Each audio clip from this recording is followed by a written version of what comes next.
Hello everyone, আসসালামু আলাইকুম। কেমন আছেন আপনারা সবাই? আশা করি আপনারা ভালো আছেন। আমরাও আল্লাহর রহমতে আলহামদুলিল্লাহ ভালো আছি। তো এখন আজকে খুব সকালে একেবারে খুব ভোরেই আসলে নাস্তা তৈরি করতে লেগে পড়লাম। বাচ্চার স্কুল আছে, তাই ওর জন্য তাড়াতাড়ি করে ব্রেকফাস্টটা রেডি করে নিচ্ছি। আসলে ও সকালে কিছুই খেয়ে যেতে চায় না, ছোট ছেলে।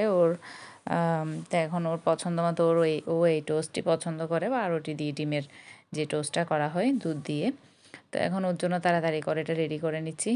আসলে স্কুল বন্ধ থাকলে তো মনে করেন একটু সকালে নামাজটা পড়ে একটু শোয়া যায়, কিছুক্ষণ একটু বিছানায় আসলে কম্বলের ভিতর ঢোকা যায় এই শীতের মধ্যে।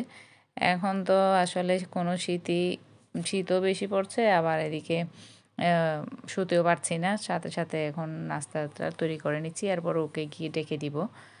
আর ও আসলে এক পিসও খাবে না এখান থেকে, আমি জানি। তারপরও আমি আমার জন্য একটু করে নিচ্ছি, বা অন্য ছেলেদের জন্য, ওরাও এক পিস খাবে। আসলে ঘুম থেকে উঠে কিছুই খেতে ইচ্ছে করে না, তো হালকা পাতলা যা একটা খেলে বা অর্ধেক খেলেও অনেক বেশি এটা খেয়ে চলে যাবে আর কি। এখন অবশ্য ফুল ক্লাস হচ্ছে না, ফুল ক্লাস হলে তখন তো আরও একটু কিছু ভারী খাবার, আসলে কিছুই খাই না ভারী খাবার বলতে কি, সকালবেলা নাস্তা করে না বললেই চলে। যেহেতু ৮টায় স্কুল, ওর তো 7:30টায় তো বের হওয়া লাগে, বা 7:30টার একটু পরে বের হয়। তো সকাল সকাল আসলে কিছুই আসলে খেতে মন চায় না। এই তো ওর জন্য কয়েকটা টোস্ট রেডি করলাম, আমরাও খাবো, ও একটা খাবে। এই তো ওকে টেনে হিঁচড়ে বিছনা থেকে তুলে নিয়ে আসলাম। এখন ও এখানে আমার সাথে এবার এই তো ওর কাশিও হচ্ছে, ওর ঠান্ডাও লেগে গেছে। এখন ওকে আমি ডাকছি, ওকে সুড়সুড়ি দিয়ে ঘুম ভাঙানোর চেষ্টা করছিলাম। ওকে আসলে কি বলবো, আমাদের বড়দেরই কম্বলের ভিতর থেকে এই শীতের মধ্যে বের হতে ইচ্ছে করে না, সেই জায়গায় এই ছোটো বাচ্চারা আসলে যে রেডি হয়ে যে স্কুলে যাবে, এটাও আসলে অনেক বড় কিছু। এই তো আমার আব্বুর সাথে চলে যাচ্ছে, আব্বুকে নিয়ে পাঠাচ্ছি। আমার আব্বুর বাসা আমার বাসার কাছেই, তাই আব্বু নিয়ে যায় প্রতিদিন সকালে। এই তো প্রচণ্ড ঠান্ডা বাইরে আজকে, তো তারপরও আলহামদুলিল্লাহ রোদের চেহারা, সূর্যের মুখ দেখা গেছে একটু। আজকে অতটা শৈত্যপ্রবাহ নেই, রোদ এই হালকা হালকা রোদ দেখা যাচ্ছে।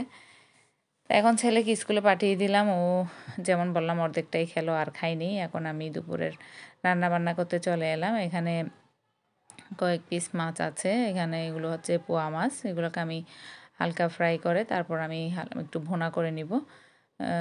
আর আসলে বাচ্চারা এগুলো খাবে না, বাচ্চারা তো মাছ বলতে বড় মাছটাই খাই, আর এত কাটা টাটা বেছে বা আসলে মাছ দিতে ইচ্ছে করে না ওদেরকে। যেহেতু তারার মধ্যেই থাকে স্কুল, প্রাইভেট কোচিংয়ে এসে সাথে সাথে আবার চলে যাবে, তাই মাছের ঝামেলাটা বাচ্চাদেরকে নিয়ে না করাই ভালো। তো এখন আমি এটা আমাদের জন্য করে নিচ্ছি, একটু লেবুর রসও দিয়ে নিচ্ছি, একটু মাছের যে একটা ঘ্রাণ থাকে ওটা না আসে মতো। এরপর এটাকে এই তো ভালো করে মেখে নিলাম, মরিচ, লবণ, একটু হলুদ দিয়ে। এবার এটাকে আমি তেলে দিয়ে নিচ্ছি, এটাকে হালকা ফ্রাই করে তারপর আমি একটু ভুনা করে নিব। তো আজকে অবশ্য বাচ্চার স্কুলও বেশিক্ষণ ছিল না, ঘন্টা 1.5 ঘন্টাই ছিল। এরপর ফুল ক্লাস হয়নি, বাচ্চা চলে আসছে। এরপর ওকে কিছু খাইয়ে দিয়ে ও আবার নানুর বাসায় চলে গেল। বলে কি, আমার আজকে তো ফুল ক্লাস হয়নি, আমি তো ছুটির মধ্যেই আছি এখনও, আমার পুরোপুরি তো ছুটি কাটেনি, আমি আজকে লাস্ট ডে, আমি গিয়ে একটু করে ঘুরে আসি। তো আবার কি করা, আম্মুর কাছে আবার আব্বুরে দিয়ে মানে ওকে পাঠিয়ে দিলাম। ও চলে গেছে, দুইজনেই বলতে গেলে 3জনেই চলে গেল। মেজোটাও স্কুলে গেছে, ওখান থেকে আসার সময় এখানে এসে ড্রেস চেঞ্জ করে ও চলে গেছে। বড়টারও এখন স্কুল খোলেনি, তো ও চলে গেছে ছোটোটার সাথে একসাথে।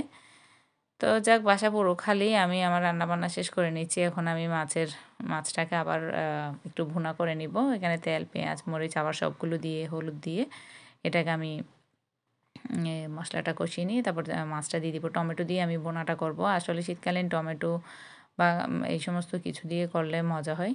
তরকারি দিয়ে আসলে মাছটাই করে নিই।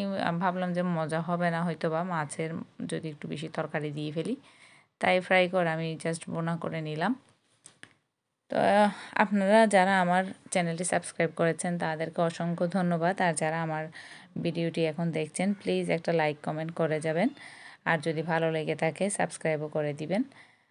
তো আপনাদের কমেন্ট আমি সবসময় পড়ি, আর আমার পড়তে ভীষণ ভালো লাগে। আর এই তো সবসময় দোয়ার মধ্যেই রাখবেন, আমাদের জন্য দোয়া করবেন, সবার জন্য। আমরাও সবার জন্য দোয়া করছি বা করি। তো এই তো মাছগুলোকে এখন উল্টে পাল্টে দিয়ে একটু পানি দিয়ে দিচ্ছি, একটু হালকা কষে এলে তারপরে এটাকে বন্ধ করে দিব। তো এখন টমেটোটাও দিয়ে দিচ্ছি।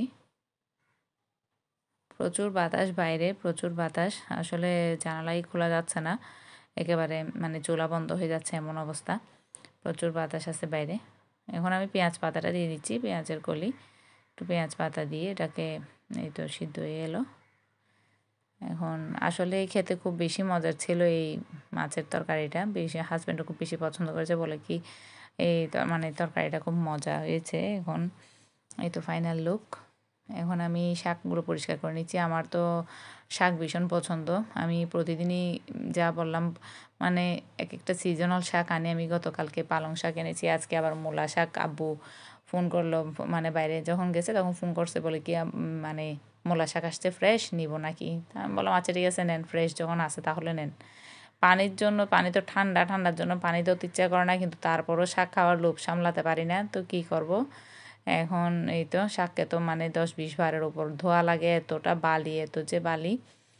এই যে এখন আমার মাছের ফাইনাল লুক, এখন সব রেডি। এখন আমি খেতে বসে যাব আর কি, আমি একাই খেতে বসে যাব, হাজব্যান্ড এখনও আসেনি, নামাজ পড়ে ও একেবারে আস্তে আস্তে একটু দেরি হয়ে যাবে, তো আমি বসে পড়লাম আমারটা খেতে। মরিচ টরিচ নিয়ে আমি হলাম কি একেবারে ঝাল পাগল, আমি ঝাল খাই, প্রচুর ঝাল খেতে পারি, তো শাক দিয়ে তো একটু মরিচ লাগবেই। তো এখন শাক নিয়ে এখন খেয়ে নিচ্ছি আর কি।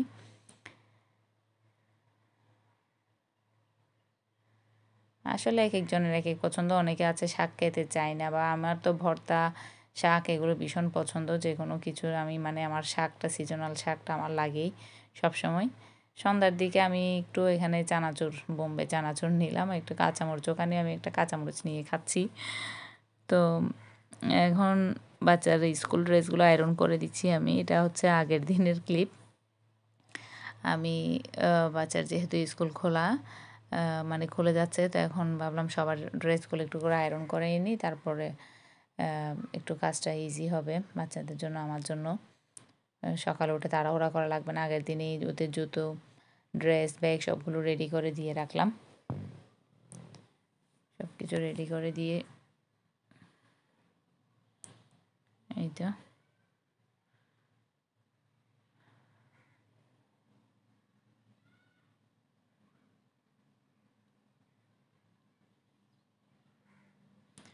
আজকের ব্লগটি এই পর্যন্তই। আপনাদের কেমন লেগেছে জানাবেন। আল্লাহ হাফেজ।